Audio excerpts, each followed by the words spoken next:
I'm Daemonxel, and this is your Eve Echoes Community News Update, where we take a deep dive into all the happenings of the week. But first, like always, if you can tag that subscribe button, ring that bell, share and like the video, then of course you'll stay up to date with everything I do here on the channel. Well, welcome to 2023. I hope you all had a great new year. As you can see, I took about a week off or so, just so I could spend some time with my family and get over the nasty stomach bug that my children decided to share with me. And in that time, a lot has actually happened. So let's jump right into everything that's going on within New Eden. First, let's turn to Fountain and the current war between RETC and Myth versus Boop. That war itself has become a little stagnant, where there's only a few skirmishes here and there, but there was a particularly large battle over the Citadel hull timer of SeaTac-N, where this fight itself would pit 90 Myth and RETC pilots versus around 180 Crab Coalition pilots. Now, the battle started off pretty well, where RETC and Myth did gain grid superiority and started attacking the Citadel, when the Crab Company came to defense of Boop for this whole time. Now, the forces were broken up into two separate groups, one of interdictor bubbles and Logi, as well as almost fast-moving and stationary snipers.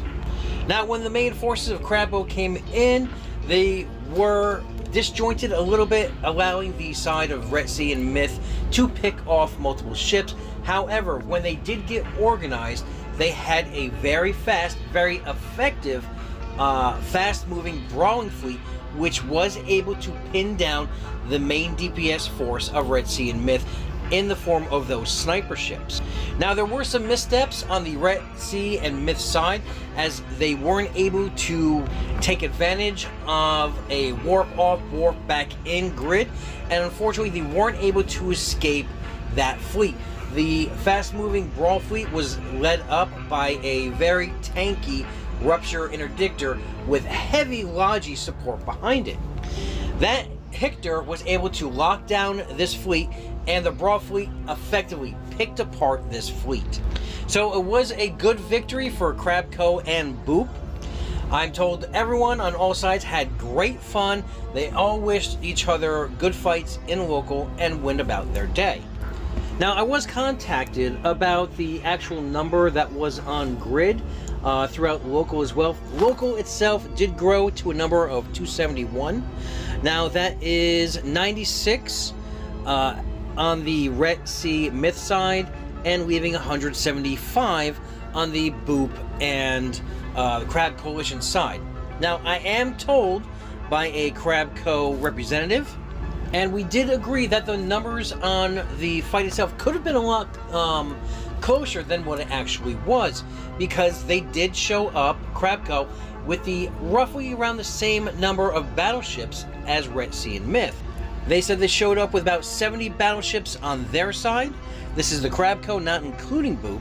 And in fact, I'm told that it was a fast put-together fleet that got together in Jita of 22 Rogues and 10 Logi, and that the rest were actually made up of Boop itself. Either way, it was a great fight. We all had fun, and we look forward to several more. Now, we did go into the fact of Crabco coming to the defense of Boop, and yes, there is still talk of how RETC, they feel that RETC should not be attacking Boop, as they are kind of a partner, not partner of Silent, in fact attacking Boop while they are fighting while they're fighting Silent, and how that we should just RETC should throw their lot in with Silent and fight Crab Coalition. Now, the only counter to that is that RETC was fighting Boop, Myth as well, was fighting Boop before the whole server war even started. And I'm told that RETC and Myth do not want to fight the entire Crab Coalition. That's why they're not in the massive war itself. They're only out to fight Boop, as has been ever since their standing within Fountain. Now, I do also want to hand it to the Crab Coalition of coming to the defense of the Boop Citadel, showing that they will have strong coalition ties with their allies in the form of these defense. but they will not go on the offensive for BOOP.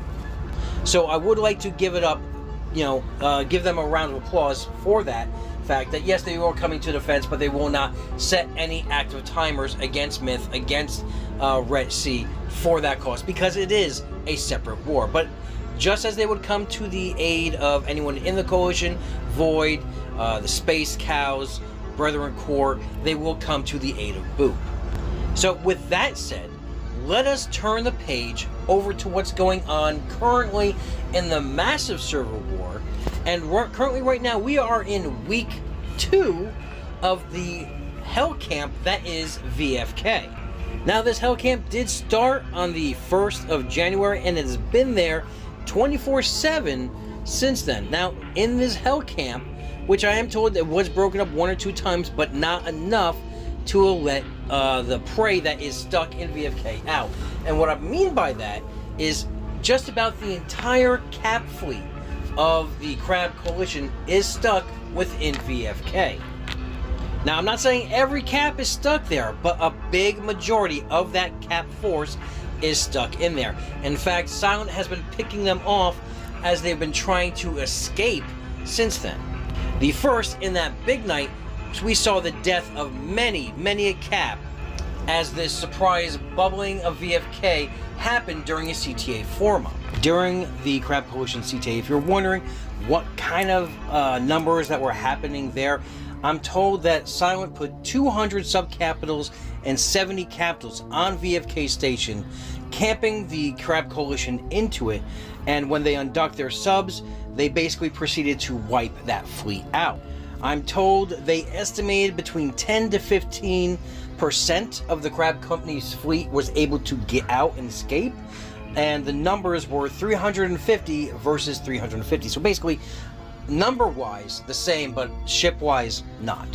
Now, that does not mean that the Crab Company has been sitting on their laurels, stuck in VFK, hoping for a chance to break out. They've actually shipped out in other ships and continuing their attack in Vino, in Tino, and in Branch against Silent Federation, setting timers, taking over citadels, and de-leveling them. And this camp, I will say, has spawned many a good funny meme on Reddit, but we're going to get to Reddit a little bit later. Now, other than these 2 big massive pushes, there has been somewhat of a stagnation within the big server war, because yes, the Crab Coalition is gaining ground in Vino, Tino, and Branch. They have not been making any inroads throughout Declan, as Declan is the heart of the Silent Federation. In fact, when you look at the statistics, you've seen that Silence has jumped up not only because of the few caps that they have killed in this camp, as well as several other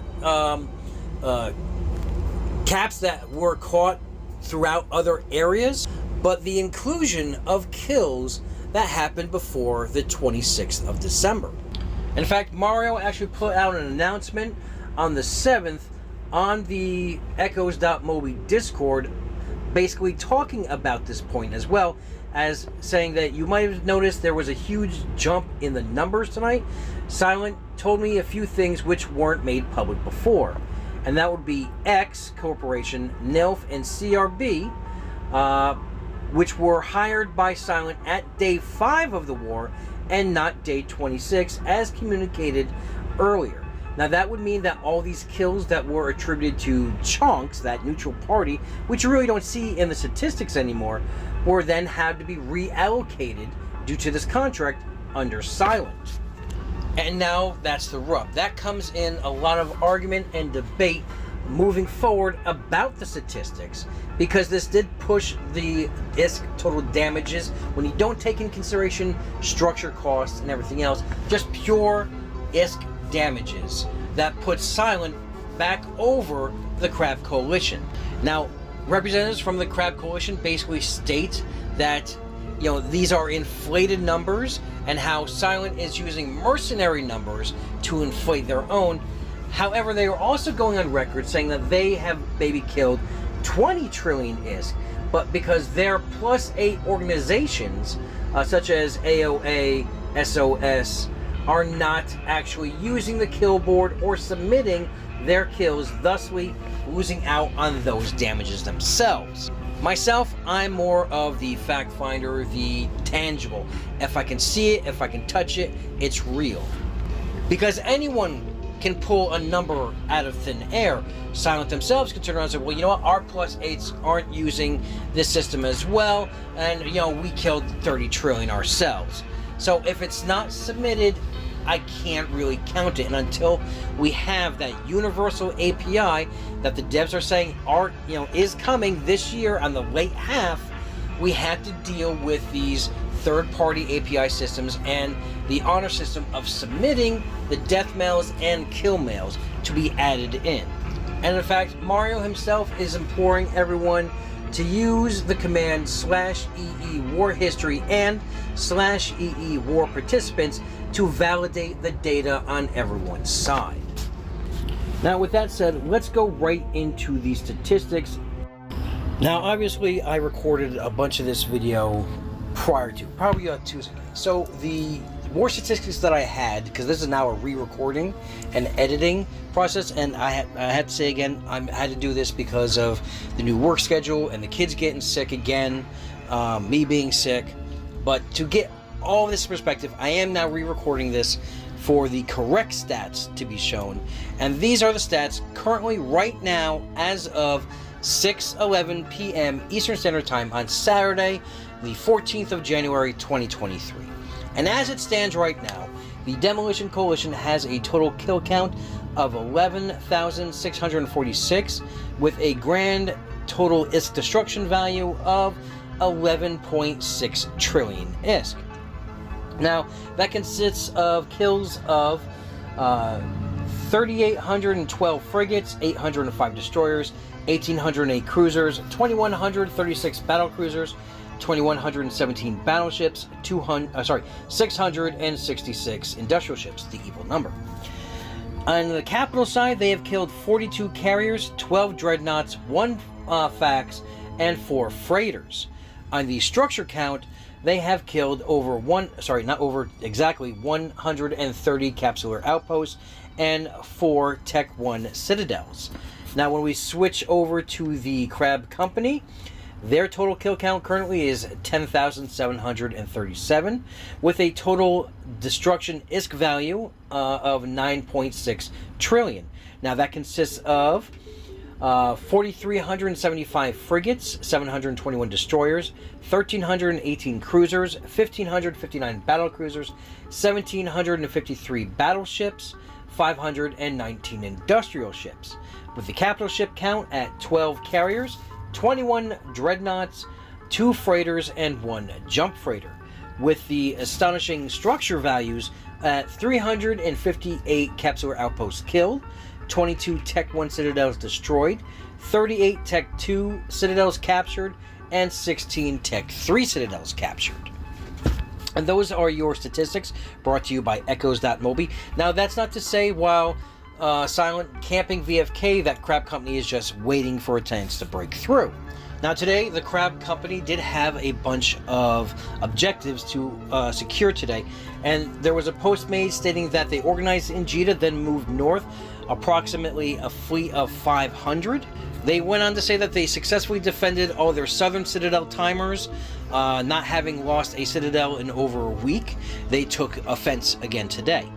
They state that fire was able to form around 90 pilots to defend against the 500 coming from the Crab Company, and that the Crab Company salutes their bravery in taking the field against those overwhelming numbers. They state that all their objectives across Branch, Tino, Tribute, and Vale were secured, stating that the 8 previously in tow citadels that they took were successfully defended, and that they took 7 new citadels, as well as destroying 12 more. So it's not just all bubbling and sitting and waiting game. There is activity going, and there's a lot of propaganda going on of who's winning the war. And I'm going to state, and this is going to be controversial, in my personal opinion, I think everyone is winning because everyone is having fun in what they're doing. If Silent is having a ball, bubbling VFK and killing caps that are trying to escape, they're winning. They're having a great time. If the Crab Company is enjoying burning the North in these sections of Ale, taking these citadels, defending these citadels, and killing these fleets, then more power to them. They're having great. So everyone is winning right now because the object of this game is not to hate, but to enjoy playing the game. Now, no matter how you slice it, I'm told that a lot of people are having fun. A lot of people have come back to the game for this war, and it has kind of revitalized the player base in this. And no matter how you look at this, there has been so much destruction and things basically deleted from this game due to this war. I mean, just look at those values. That is a lot of ISK killed. Now, before we move into the Reddit drama, let's talk about something else we did see on Reddit, and unfortunately it is some sad news for the community at large. This past week, we do say goodbye to a player, a CEO of Serenity, that is a Pravi organization, Serenity Alliance. In fact, the corporation is Talk is cheap, and this is the player named Daniel, whose characters were Sally Mae and Major Mason, has passed away. A service was held by their alliance mates and their friends, and they do wish him to rest in peace. So it is always sad when we lose someone from the community, and let's just acknowledge that. So let's talk about Reddit. Now, obviously, you know the split from our Echoes to the new sub, Echoes_Eve.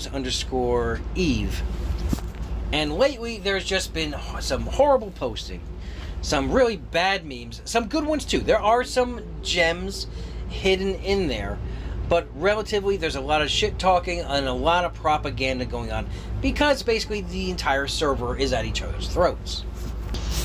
However, that is not where the drama ensues. The drama is now that the moderation team, with yes, I am part of, has come under fire recently for what some in the community say are power abuse. Some are saying that it is on the level of r/Echoes. However, I do tend to disagree, and not because I'm a moderator, but because it is not a police state. We are not deleting people and banning people left and right for their opinions and what they post. That's not to say that there have not been some bans that got out. Now, these aren't permanent bans. These are some temporary bans. Now, if you're wondering what I do, because you all know my time is very limited between the job, the show. If you haven't seen it, I'm also helping Rambo and Tail Rick on their show this year. So I am stretched thin. So all I really do on Reddit is I try to make a few humorous posts here and there, and I do some pruning, which means I go in and if I see someone saying, hey, my post hasn't shown up, it could be stuck in the spam filter, so I release those posts. Other than that, I'm really not curtailing what anyone is saying. I leave that to people who are better at the moderation than I am and who have more time than I to do it. But a lot of people are stating that the moderation team is basically made up of silent heads who are trying to silence the Crab Company Coalition. And as I did point out several times, the moderation team itself is made up of many people throughout many different organizations, both serving on both sides as well as neutral sides to this war itself. We have moderators from, yes, Silent, but also Honk. We have RETC. We have people from Pravi, from Void, from the Brethren Court. We have other people from the Crab Coalition there. Now, we are always shuffling around moderators due to inactivity, and if you feel that you could be a good moderator and unbiased towards people's opinions, or you feel that your group does not have representation on that moderator council, please do contact and send in a mod mail, and we can make the necessary arrangements. But a lot of this has come down to the use of Flare, which has basically just been a new thing that they added, not Reddit, but this subreddit has added this year to curtail some bad posting. Several people have gotten a Flare saying certified bad poster, and a few of those people did not take it very well. A few of them are wearing it as a badge of honor, such as Maldez.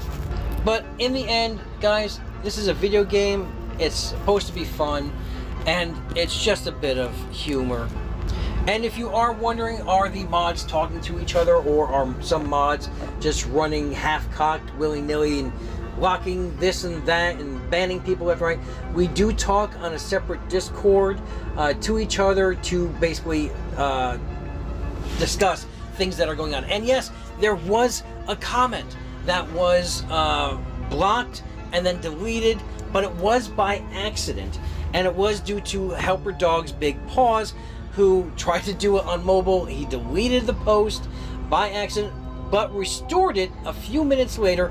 He also talked to the person on Discord to let them know about it, but and apologize to it, but that person did go ahead and make another thread on that Reddit calling him out for trying to silence him. So no matter which way you look at the Reddit, the subreddit, there is a vast amount of salt between the war and between the moderator drama and the moderators running around trying to put out a lot of these fires. But always, when in doubt, always go to rule 1 and just don't be stupid. Now, obviously, I am adding to what I've already recorded because, like I said, the video itself was supposed to come out Wednesday, and here it is right now. I'm recording Saturday night. Trying to get this video pushed out tonight. If not, it'll be out tomorrow morning. But I wanted to touch back on this Reddit drama. Yes, I talked about it just now, but there has been some escalations. Whereas a member of the community was temporarily banned, Tommy Truck, from Silent Federation, and it was banned from a Crabco moderator, Karinsky, if you haven't noticed, from Genesis, Brethren Court. And he was banned on not so much breaking the rules, but so much as a pattern of history. Now, this ban did go out, and it was immediately then rescinded after some time because it was not discussed with the moderation team. And that's not so much the break from the norm. The norm is basically if there is no other mod on and you have to take immediate action, you take immediate action, then we discuss it on the Discord, and we move forward from that point. The point was that this person was banned, and then that mod went ahead and made a post about it on Reddit, which really didn't need to happen. Now, the initial post where Tommy got banned, Karinsky stated, and I am locking this post but leaving it up so as to make a public comment on this. There was a lot of shit posting which I enjoy from all sides. However, in reviewing the original poster's behavior from the mod logs over months, there is a repeat trend of attempting to be carefully incite divisive behavior related to veiled threats, racism, race, religion, etc. No singular event has necessarily been overtly violative over a rule except the incitement comment that was recently moderated by another mod. However, the pattern of behavior is clear. The original poster continues to post inflammatory posts that are clear dog whistles for baiting, attempting to evolve the subreddit into a dumpster fire of inappropriate arguments. Just as no overtly racist, sexist, harmful, etc. behavior is permitted, neither will the attempt to incite or bait people into that same behavior. It's very obvious this is not an attempt to highlight hypocrisy, as was claimed, but to ratchet up tensions and set a match next to the tinderbox. He goes on to say, shut the fuck up and go fleet up and shoot pixels instead of being idiots on Reddit. And that's from Karinsky himself. Now, we try to strive to be better than the moderations of the other subreddit, the r/echoes. In that instance, a moderator basically did something, and then all the other moderators were backed into a corner and had to back him up. And that was the expulsion of all those pilots last year, thusly creating this subreddit. Whereas, and I'm going to get into this, on this subreddit, we try to work everything as a team, and if one person is at fault, we are going to hold that mod reliable. We're not all just going to pigeonhole ourselves into what one person does or says.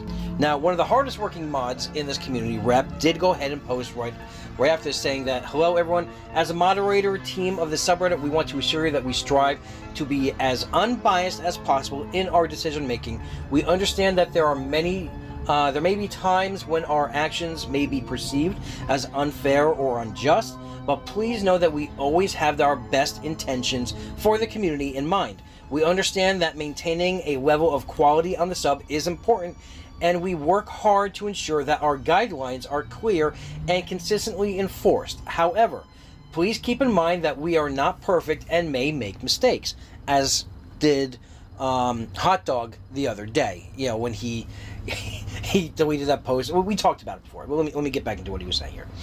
We want to assure you that any actions taken by a moderator, including temporary bans, are discussed as a cohesive mod team. However, due to time zone differences and availability constraints, a moderator may have to act without being able to discuss their decisions with the whole team initially, which in the case of an after action report is initialized and we discuss the decision afterwards. We do take bans, whether they be temporary or permanent. All things relating to a specific user is discussed in a separate thread about that user. And of course, once everything's been discussed, and then we move forward with an appropriate action. Now, he goes on to say that it's important to note that while one individual post or comment might not qualify as a rule break of Rule 7, continued comments and posts that are geared towards inflammatory topics in order to spawn a quality breakdown may lead towards a temporary cool-off ban. In this specific case, the moderator who actioned the post saw it as another point to the issue of AOA ZRQ racism that has already been past exposed. Continually posting about this issue at this point serves little purpose other than inflaming members from both sides and is being treated as propaganda. If the accused side decides to do nothing about it, constantly making it the focus of a post of the subreddit just ends up being spammy and detracts from actual conversation. We take all feedback seriously and use it to improve our guidelines and decision-making process.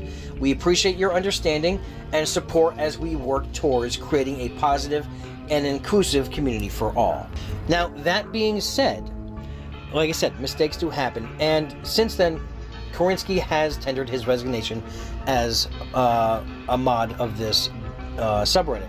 Now, we are looking for mods, like I said, talked about earlier, and we would like another representative of Brethren Court. And if you feel that you are up to the task and can be unbiased, we would love to hear from you. Please just DM one of the moderators of the Discord and we can further those talks. But like I said, we're always striving for this. And as anyone can see, no matter what side you're on, we all have love of this game and the community itself and trying to keep that community together. And in one of the discussions that we were having, I think Tahini basically said it the best.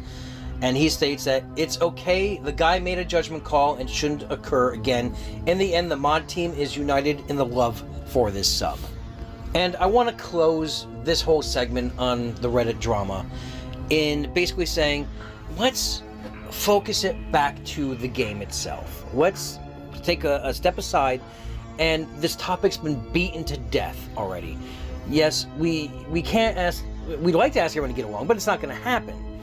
But let's not beat the dead horse. Let's move on and enjoy the game, and let's make good posts and good memes and good propaganda moving forward. And this did spark a conversation, and we are now revising the rules for the moderation team to be held at a higher standard.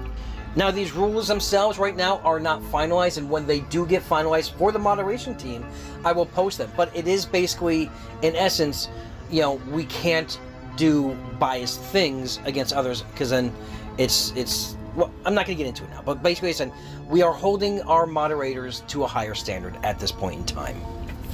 So let's move right into the kills of the week and our WTF. And we do have one What the Fit this week, and this odd pilot seems not to be satisfied with the civilian mods that his Velator came with and decided to go out of his way and slap some expensive mods on this throwaway ship.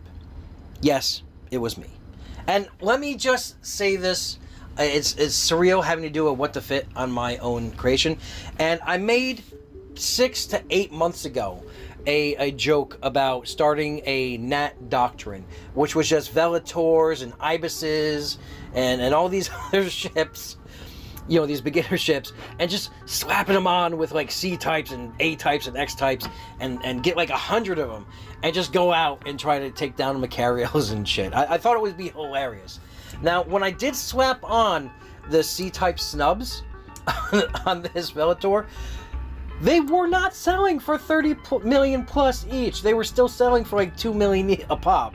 So I didn't see any harm in throwing it. Now, the reason I got popped was I wanted to go and take some live video from the hellcamp that is VFK, and I just jumped in my clone that was in at BKG, and I was like, oh, well, I'm not going to take, you know, an Oracle or this. I'm not going to take a pod over. I'll just take, oh, I got a Velotor here. Let me just jump in that and go.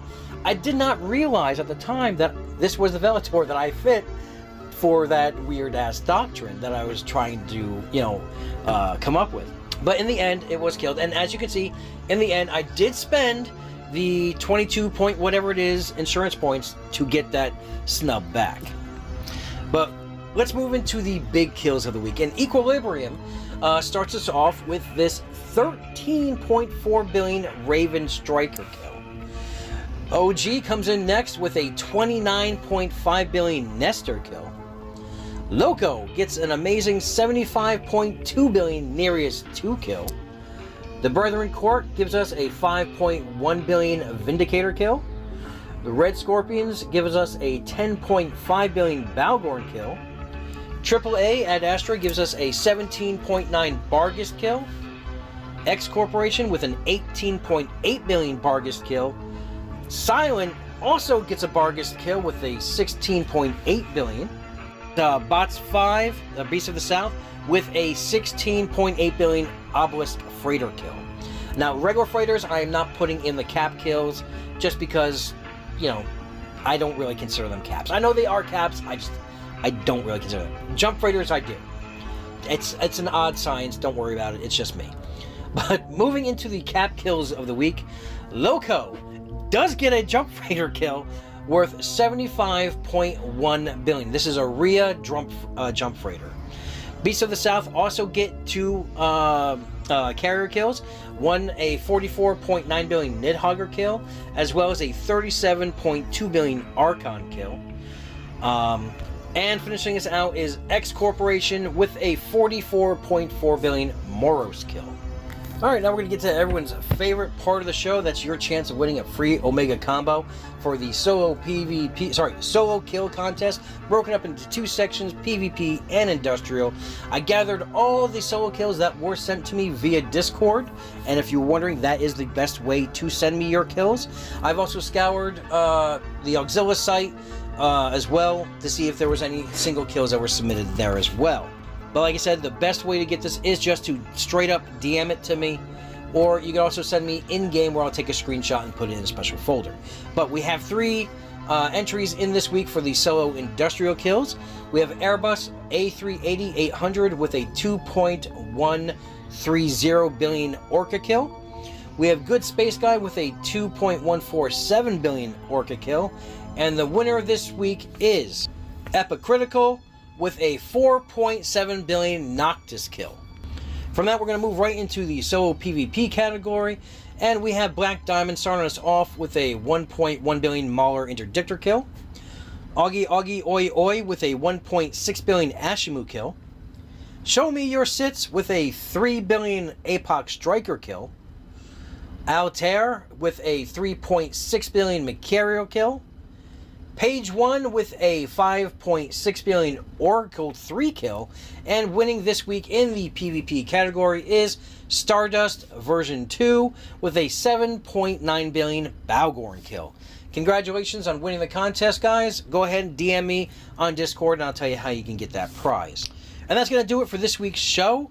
Now be sure to tune in Sunday night. I'm not sure if this video is going to release tonight or tomorrow, but whether it happens, be sure to tune in on the new night and time for the legendary Echoes of New Eden podcast with Rambo, Telric, and yes, I am now on there for this year as well. Also, be sure to check out Mackenzie and everyone over at New Eden Radio. They have a great program every Sunday where the whole community gets together, listens to music, talk about news, both Eve Echoes and Eve Online, and generally just has a great time. And also, as always, your statistics have been brought to you by echoes.mobi. So go ahead, have a great week, have a great weekend, fly safe, and remember, we're always one vision, one purpose, one front.